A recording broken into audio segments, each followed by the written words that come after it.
누가복음 22장 4절에서 13절까지입니다. 제가 받들어 읽겠습니다. 그가 가서 어떻게 주를 배반하여 그들에게 넘겨줄 것인가를 선임제사장들과 군지휘관들과 더불어 의논하니 그들이 기뻐하며 그에게 돈을 주기로 약정하니라. 또 그가 약속하고 무리가 없을 때에 주를 배반하고 그들에게 넘겨줄 기회를 엿보더라. 그때 유월절 양을 잡아야 하는 무교절이 되었는데 주께서 베드로와 요한을 보내며 말씀하시기를 가서 우리를 위하여 유월절을 예비하여 먹게 하라고 하시더라. 그때 그들이 주께 말씀드리기를 우리가 어디서 준비하기를 원하시나이까 라고 하니 주께서 그들에게 말씀하시기를 보라, 성읍으로 들어가면 물통을 쥐고 가는 사람을 만나리니 그가 들어가는 집으로 따라가서 그 집주인에게 선생님께서 당신에게 말씀하시기를 내가 나의 제자들과 함께 유월절 양을 먹을 객실이 어디냐고 하시더이다 하더라. 그러면 그가 잘 갖추어진 큰 다락방을 너에게 보여주리니 거기서 준비하라고 하시리라. 그들이 가서 주께서 말씀하신 대로 만나 유월절을 준비하니라. 자, 오늘 드릴 말씀 제목은 예언의 영을 받았는가 라는 제목으로 말씀을 전하겠습니다. 예언의 영을 받았는가.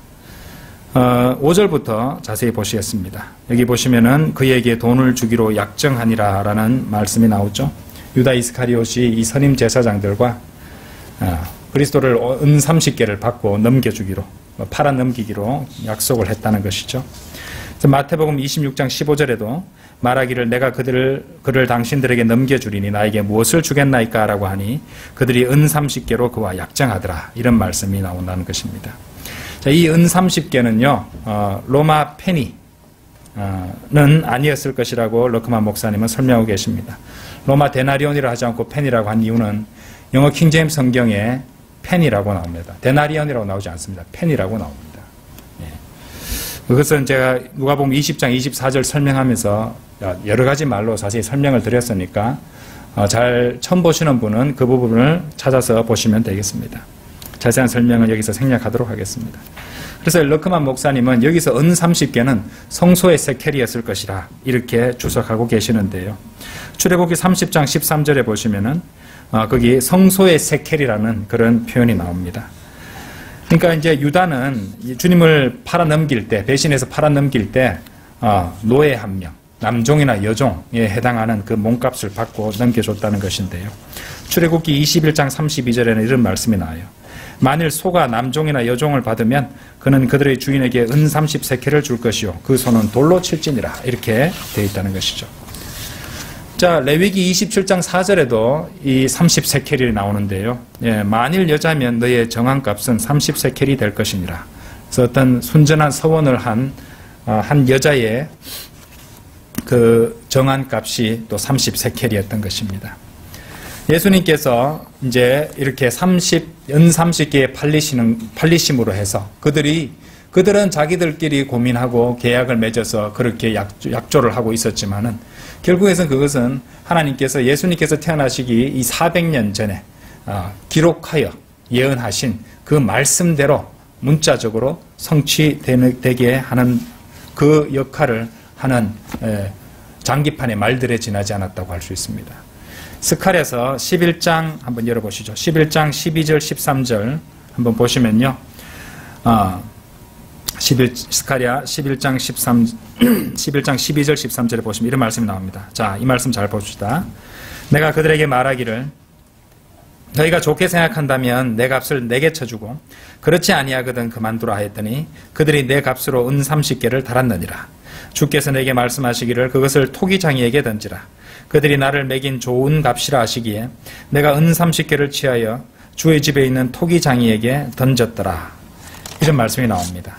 자, 이 말씀을 이제 염두에 두시고 마태복음 27장 3절 실제로 일어났던 일에 대한 묘사를 설명을 보도록 하겠습니다. 마태복음 27장 3절에서 7절입니다. 마태복음 27장 3절에서 7절. 그때 주를 배반한 유다가 주께서 정죄받으신 것을 보고 스스로 후회하여 은 30개를 선임 제사장들과 장로들에게 되돌려주며 말하기를 내가 그 무죄한 피를 배반한 죄를 지었다고 하니 그들이 말하기를 그 일이 우리와 무슨 상관이냐? 네가 당하라고 하더라. 그러자 그가 은전들을 성전에 내던지고 나가서 목매어 죽으니 선임 제사장들이 그 은전을 거두며 말하기를 이 돈은 핏값이므로 금고에 넣는 것이 합당치 않도다라고 하더라. 그들이 의논한 후에 그것으로 토기장의 밭을 샀으니 이는 타국인들을 위한 묘지로 쓰려 함이라. 그러므로 그 밭을 오늘까지 피밭이라 부르더라. 이렇게 나옵니다. 유다는 은전들을 갖다가 성전에 내던졌고 자신에게 했던 일을 후회했죠. 하지만 그런 뉘우침과 그런 돌이킴으로서는 구원받을 수 없습니다. 구원받는, 우리가 은혜시대, 지금 이 은혜시대에 우리가 구원받는 회개는요, 자신의 존재에 대한 슬픔이 있어야 되는 것이에요. 나는 이미 죄인으로 태어났다. 그리고 언젠가는 죽어서 심판받고 꺼지지 않는 불못에 들어갈 수밖에 없다. 그래서 나를 구원하실 분은 예수 그리스도 한 분밖에 없고 그분의 보혈이 아니고서는 나의 죄는 제거될 수 없다. 그래서 그분을 주님으로 영접하고 그분의 보혈을 신뢰하고 그 믿음을 입으로 시인하고 주님을 자신의 구세주로 영접할 때 구원받는 것이죠. 내가 어떤 나쁜 짓을 했어요. 그거 하나하나 전부 다 회개해서 구원받는 게 아니라는 것입니다. 그렇죠? 유다 이스카리옷은 구원받지 못했습니다. 그렇죠? 예. 그것을 아셔야 된다는 것이죠. 어쨌든 유다가 던진 그 은전들은요, 곧바로 토기장에게 주어졌어요. 놀랍죠? 스가랴서 11장 13절에 주의 집에 있는 토기장이에게 주어졌다는 것입니다. 그렇죠? 왜냐하면 성전에 던졌고 그것이 토기장에게 주어서 밭을 사게 했다는 것입니다. 그 밭은 좀 전에 읽어보셨던 마태복음 27장 8절 말씀대로 이 피밭이라고 불리는 곳인데 게헨나 골짜기에 위치하고 있고요. 흰놈의 골짜기라고 불리는 곳이기도 합니다. 예레미야 19장 1절 2절도 나중에 한번 참고로 읽어보십시오. 자, 여기서 우리가 한 가지 더 알아두셔야 될 점이 있죠. 이 배교한 학자들은요, 이 사실 때문에 이제 마태복음 27장 9절이 틀렸다. 마태복음 27장 9절 한번 읽어보십시오. 마태복음 27장 7절 8절까지 읽었죠. 우리가 9절 보세요. 그리하여 선지자 예레미야를 통하여 말씀하신 것이 이루어졌으니 말씀하시기를 그들이 은 30개로 정한 자의 가격 곧 이스라엘 자손 중에서 그들이 정한 그 가격을 가지고 주께서 내게 명하신 대로 토기장의 밭값으로 치렀도다라고 하신 것이라. 자, 우리가 지금 그 기록된 예언의 말씀으로서는 우리가 찾아본 부분이 어디입니까? 스가랴였습니다. 그죠? 스가랴 11장 12절 13절을 봤잖아요. 그죠? 그런데 방금 읽으신 마태복음 27장 9절에서는 예레미야를 통하여 말씀하신 것이 이루어졌으니라고 되어 있는 것입니다. 그러니까 이제 하나님의 말씀을 책잡고 자기들이 최종 권위가 되어서 그리고 하나님의 말씀을 고등비평 이러면서 비평하려는 자들, 이런 자들은 여기 봐라, 성경이 틀렸지 않느냐. 그런데 이 바보들은 그걸 몰라요. 성경은 뭐라고 말씀하셨습니까? 선지자 예레미야를 통하여 기록하신 말씀이라고 하지 않고 선지자 예레미야를 통하여 말씀하신 것이 이루어졌다고 말씀하고 있습니다. 그렇죠? 예, 예레미야를 통해서 말씀하신 것이라고 했다는 것이죠. 그래서 선지자들이 말하고 선포했던 것이 모두 다 선지서에 기록됐습니까? 여러분 그거 하나 여쭤볼게요. 아니죠? 선지자들이 선포했던 모든 것들이 선지서에 다 기록된 건 아니었어요. 근데 공교롭게도 거기에 대한 증거도 스가랴서 한번 열어보세요. 스가랴서에도 나옵니다. 스가랴서 7장 7절 한번 보세요. 스가랴서 7장 7절. 선지자를 통해서 기록하게 하셨던 말씀들도 있는 것이고 선지자를 통해서 말씀하게 하셨던 말씀들도 있다는 것이죠. 7장 7절. 예루살렘과 그 주변 성읍들에 사람이 살고 번영했을 때와 사람들이 남쪽과 평원에도 거하였을 때 너희는 주께서 이전 선지자들을 통하여 부르짖었던 그 말씀들을 듣지 아니하였던 것이 아니냐. 기록이란 말이 아니고 부르짖게 하셨다는 것이죠. 예. 그래서 예레미야서에 이 내용이 기록되지 않았다고 해서 그가 말하지 않았다는 것을 의미할 수는 없는 겁니다. 그렇죠? 사실 예레미야서를 여러분 읽어보셨겠지만 18장에 보시면 토기장이 나옵니다. 우연일까요? 또 19장에서는 아까 말씀드렸죠. 흰놈의 골짜기도 나옵니다. 흰놈의 골짜기, 아까 제가 왜 얘기했어요. 피밭의 위치를 얘기하면서 언급했던 부분입니다. 그러니까 성경이 모순처럼 보이는 부분은요, 하나님께서 그러니까 또 더욱 풍성하고 완전한 진술을 만들어 주시는 거예요. 둘 다 하나님의 말씀이니까 둘 다 맞다. 그러면 문제가 다 해결돼요. 왜? 예레미야는 말했던 것이고 스가랴는 기록했던 것입니다. 그렇죠? 그러니까 예레미야는 말했고 말로 해서 예언을 했었고, 하지만 그것을 그의 책에는 기록하지 않았고, 스가랴서는 그것을 기록했다는 거죠. 완전하잖아요. 믿음 없는 자들이나 성경을 가지고 완전하고 하나님께서 영감으로 주신 이 말씀들을 갖다가 책 잡고 변개시키려는 그런 시도를 하는 것입니다. 자, 다시 스가랴 말씀으로 돌아가서 설명을 좀 더 드리도록 하겠습니다. 스가랴 11장을 한번 다시 돌아가 보십시오. 스가랴서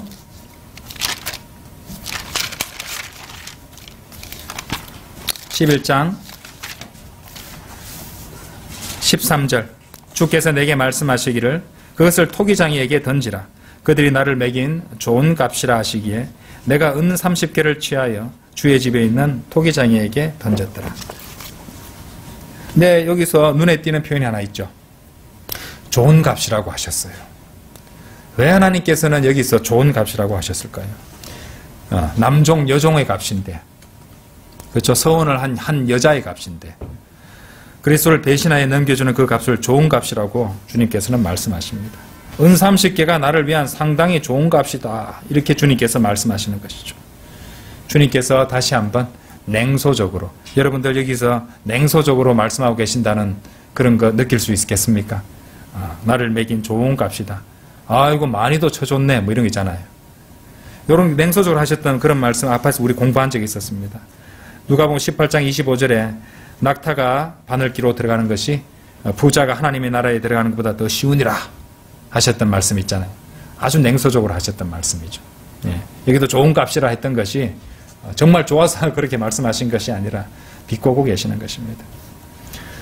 왜 그 말씀을 하셨는가 한번 생각해 보십시오. 왜 이렇게 냉소적으로 말씀을 하셨는지 곧 설명을 드리겠습니다.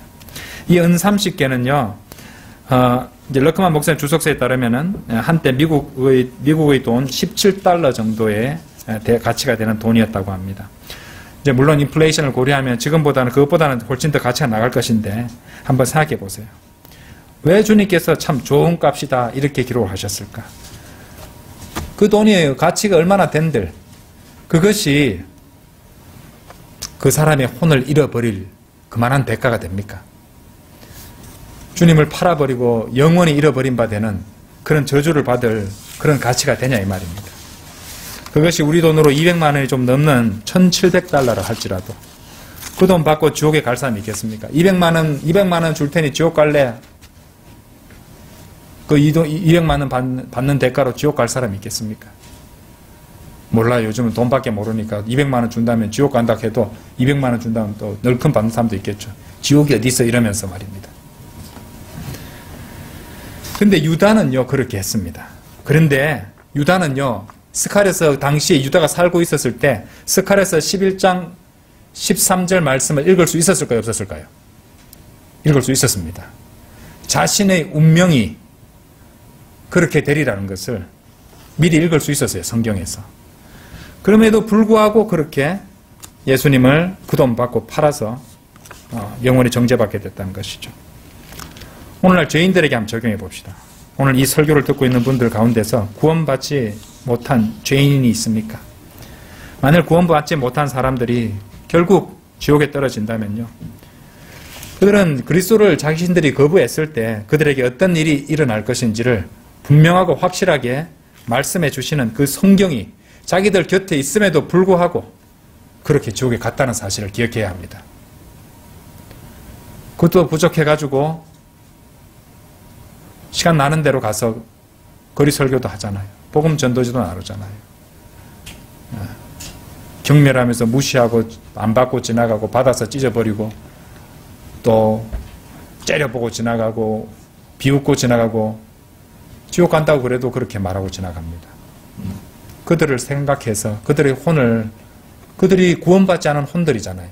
그 사람들 그렇게 바라보면서 그렇게 전해줬는데 근데 그렇게 말씀이 선포되고 있고 조금만 신경 써서 찾아보면 얼마든지 읽을 수 있는데도 성경책에 모두 다 기록되어 있는데도 그럼에도 불구하고 그들은 지옥에 가는 겁니다. 그러니까 그들은요, 그 성경 읽기를 거부했거나 읽었다 할지라도 그것을 믿기를 거부했던 것입니다. 그렇게 해서 지옥에 간다는 것이죠. 말씀드렸죠? 하나님께서는 죄인이 구원받을 수 있도록 그분께서 하셔야 될 모든 일을 다 해놓으셨습니다. 인정하시죠? 다 해놓으셨어요. 그래서 어떤 사람이 이 은혜 시대에 지옥에 간다면 그것은 오로지 그 사람 잘못이고 그 사람 책임입니다. 어떤 변명도 남아있지 않습니다. 특히 미국이나 한국 같은 곳에서는 더더욱 그렇습니다. 얼마든지 성경책을 구해서 읽을 수 있는, 복음을 들을 수 있는 환경에 살고 있잖아요. 북한 같은 곳이 아니잖아요. 그러므로 어떤 사람이 끝까지 복음을 거절하고 예수 그리스도를 영접하지 않고 믿지 않고 지옥에 간다면 어떠한 변명도 남아있지 않습니다. 그렇죠? 자, 다시 누가복음으로 돌아오셔서요. 22장 6절입니다. 또 그가 약속하고 무리가 없을 때에 주를 배반하고 그들에게 넘겨줄 기회를 엿보더라. 6절 한번 보세요. 6절은 그 자체로 설명이 되는 말씀이죠. 이제 예수님을, 그리스도를 공개적으로 체포할 자신이 없습니다. 이 자들은 은밀하게 체포해서 잡아서 재판에 넘기라고 하고 있었어요. 왜죠? 아시죠, 여러분들? 22장 2절에 나오는 말씀. 이는 그들이 백성을 두려워했기 때문이라. 그렇죠? 당연히 그들은 그렇게 할 자들입니다. 자, 다시 누가복음 22장 7절부터 13절 말씀, 그 부분을 보시겠습니다. 22장 7절 말씀은 이제 지난 시간에 자세히 설명을 많이 드렸습니다. 그때 6월절 양을 잡아야 하는 무교절이 되었는데, 이 무교절이 일주일의 기간이 되는 그 축제, 명절 기간이 아니라고 말씀드렸죠. 여기는 영어 킹제임스 성경에는 The Day of Unleavened Bread, 그렇죠. 누룩 없는 빵의 날이었어요. 날. day라고 그랬죠. 하루입니다. 하루. 무교절. 여기서 무교절은 하루입니다. 그렇죠? 르카 목사님은 이 날이 아마도 이 화요일 저녁이었을 것이라고 설명하십니다. 6월절을 위한 준비는 화요일 저녁 6시에 시작되었고, 이렇게 이제 그래서 계속 이어져서 수요일 저녁 6시까지로 연결되었던 것이죠. 10절에서 12절을 한번 보십니다. 주께서 그들에게 말씀하시기를, 보라, 성읍으로 들어가면 물통을 지고 가는 사람을 만나리니 그가 들어가는 집으로 따라가서 그 집주인에게 선생님께서 당신에게 말씀하시기를 내가 나의 제자들과 함께 6월절 양을 먹을 객실이 어디냐고 하시더이다 하라. 그러면 그가 잘 갖추어진 큰 다락방을 너희에게 보여주리니 거기서 준비하라고 하시니라.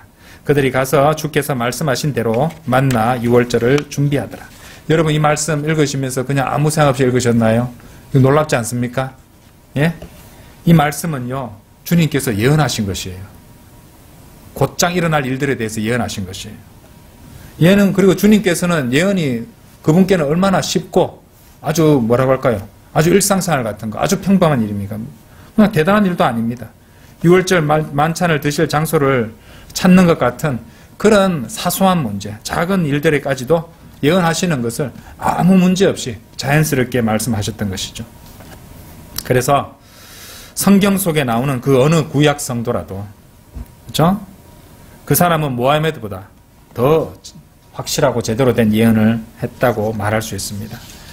저번에도 간단히 언급했던 적이 있지만은 이 코란이나 하디스를 아무리 눈 씻고 찾아봐도 오늘 우리가 본문 말씀에서 방금 읽으신 이 부분처럼 예수님께서 하신 그런 확실한 예언과 조금이라도 비슷한 예언을 모하메드가 했다는 대목은 전혀 발견할 수 없다고 러크만 목사님은 단언하십니다. 만일 모하메드가 알라의 예언자라면요, 알라는 모하메드를 해고해야 된다, 이렇게 주석서에 적어놓은 것을 보고 웃은 적이 있습니다. 왜냐? 모하메드는 단 하루라도 이 제대로 된 예언자 역할을 수행한 적이 없었기 때문이라 이 말이죠. 자, 근데 우리 성경에 나오는 이 성도들 얼마나 예언을 잘했는지 한번 보겠습니다. 사무엘 한번 가보시죠. 사무엘상 10장입니다.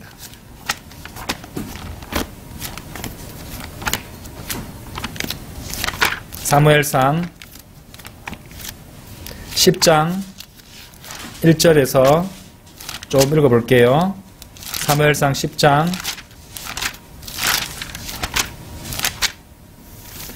10장 1절에서 9절입니다.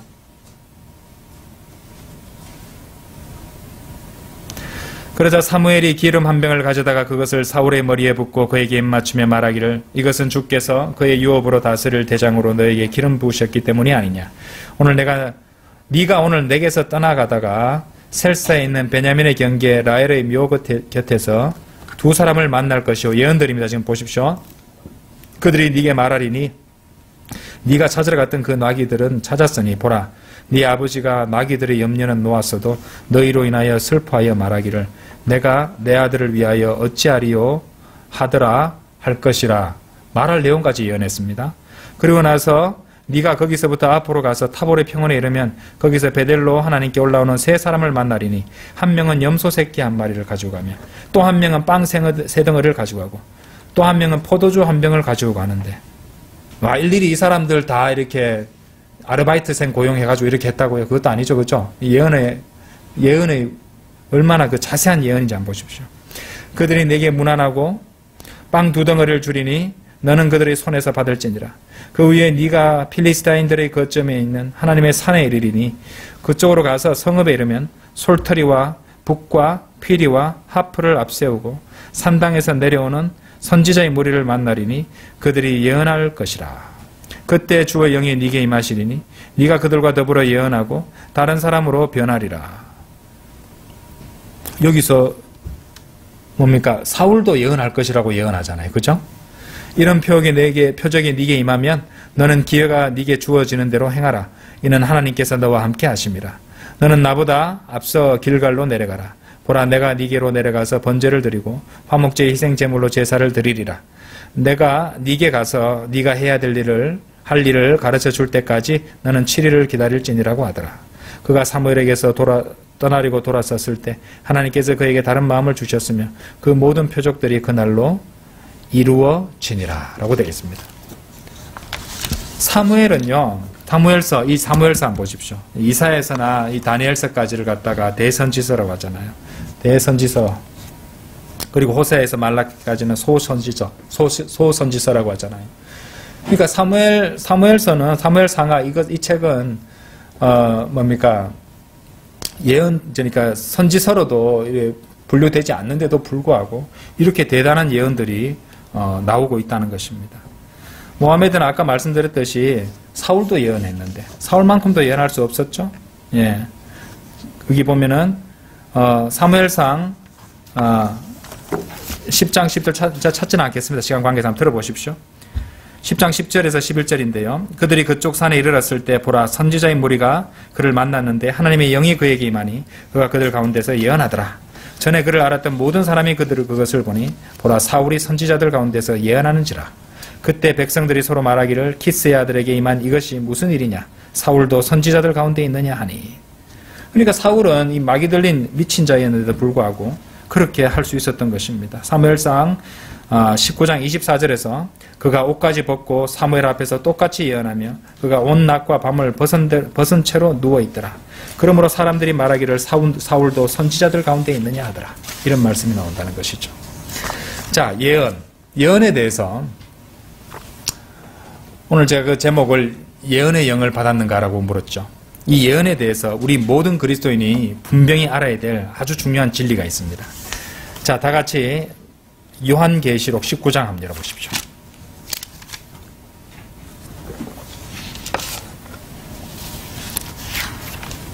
요한계시록 19장 이 말씀 오늘 자세히 공부해 보겠습니다. 요한계시록 19장 10절입니다. 내가 그에게 경배하려고 그의 발 앞에 엎드리니 그가 내게 말하기를 삼가 그리하지 말라. 나는 예수의 증거를 가진 네 형제들과 같은 동료 종이니 하나님께 경배하라. 이는 예수의 증거가 예언의 영이기 때문이라고 하더라. 예수의 증거가 예언의 영이다.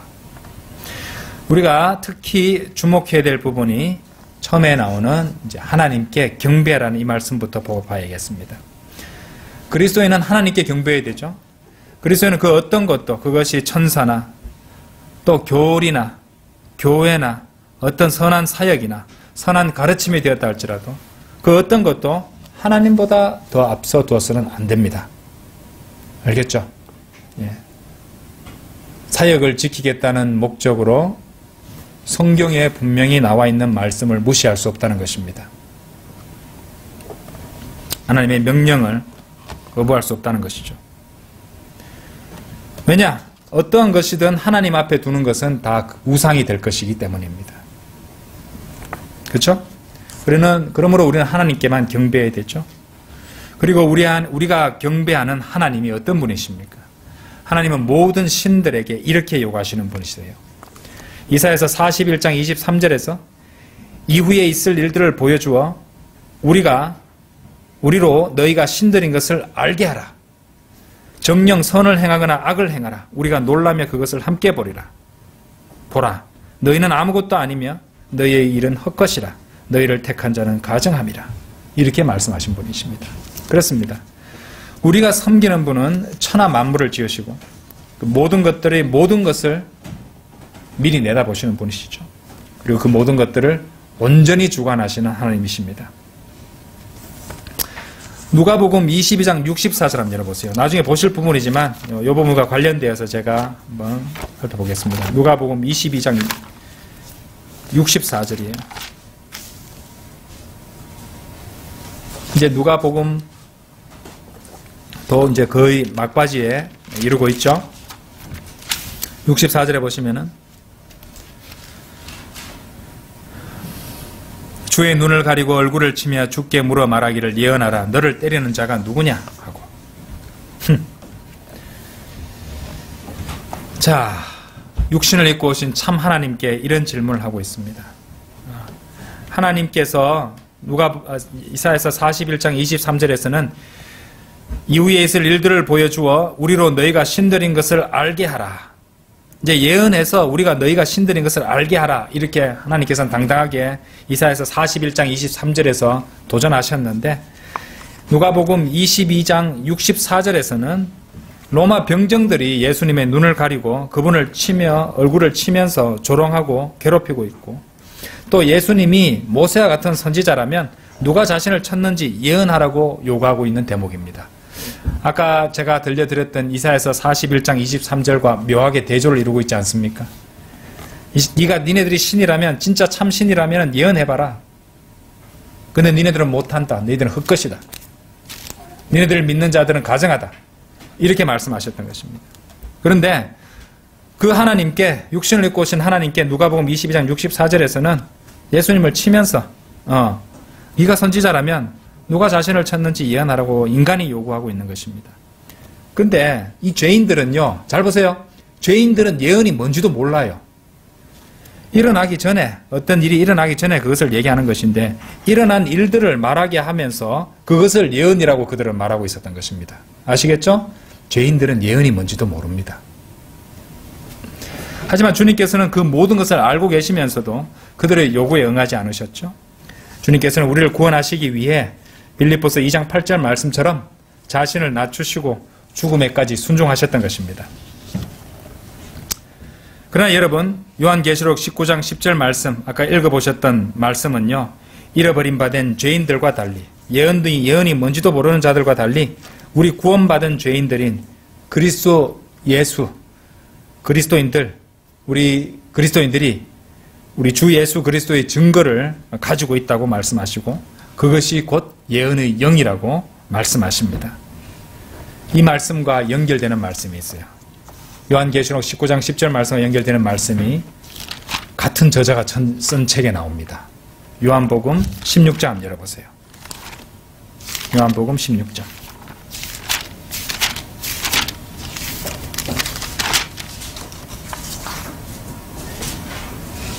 13절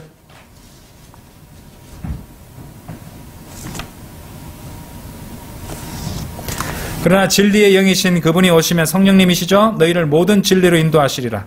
그분은 자신에 관하여 말씀하지 아니하시며 무엇이나 들은 것을 말씀하실 것이요. 그 다음 잘 보세요.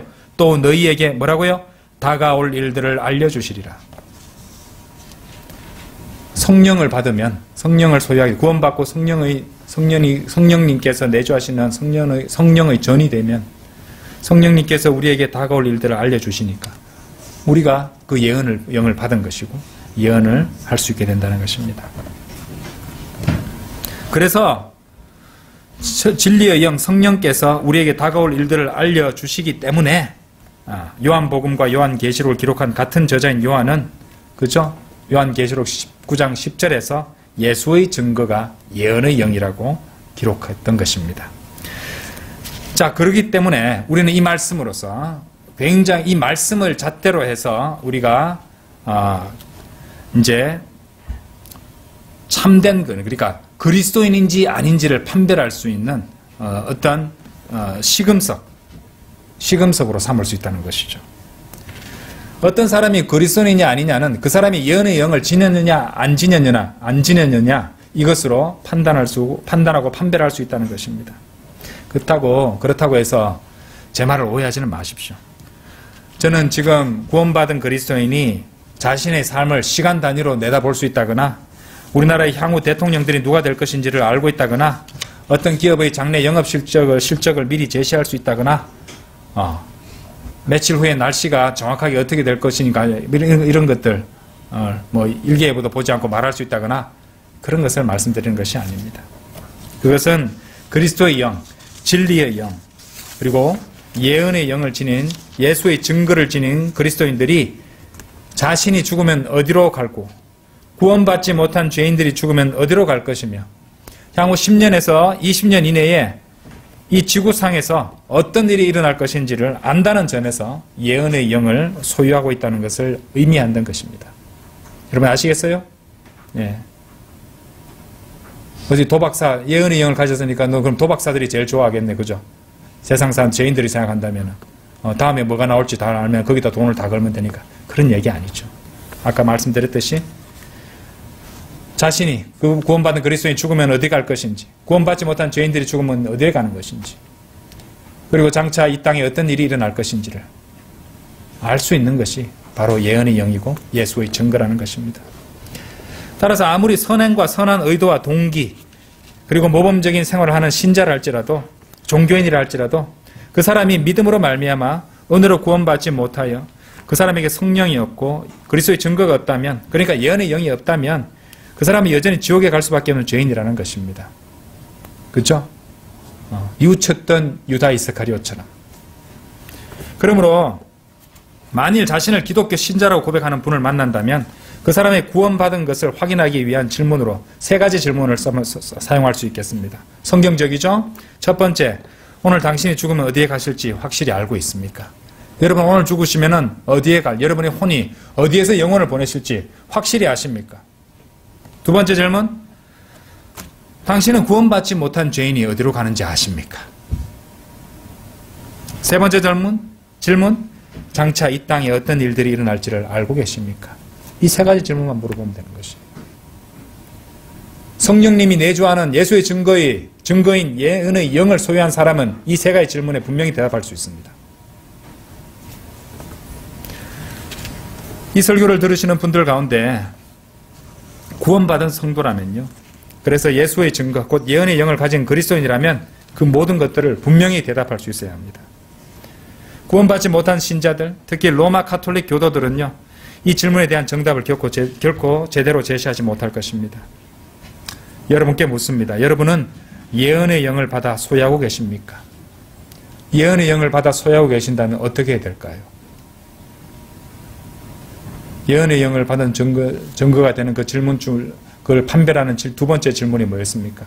구원받지 못한 죄인이 어디 갈 것인지를 아느냐. 예언의 영을 소유한 사람은 구원받지 못한 죄인이 지옥에 간다는 것을 확실히 아는 사람들입니다.